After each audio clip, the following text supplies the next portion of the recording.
Perkenalkan, nama saya Hercules, Ketua Umum Gerakan Rakyat Indonesia Bersatu atau GRIP, menginstruksikan bahwa seluruh lapisan masyarakat harus tunduk terhadap kelompok kami, baik itu TNI, Polri, ASN, Purnawirawan.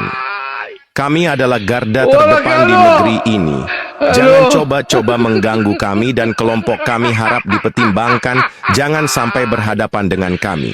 Untuk Pak Prabowo saya berjanji akan tetap setia sampai mati terhadap Bapak.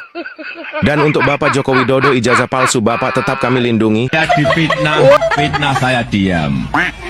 Dijelek-jelekin saya juga diam. Dicela, direndah-rendahkan saya juga diam. Dihujat, dihina-hina saya juga diam. Tetapi hari ini saya akan kabur.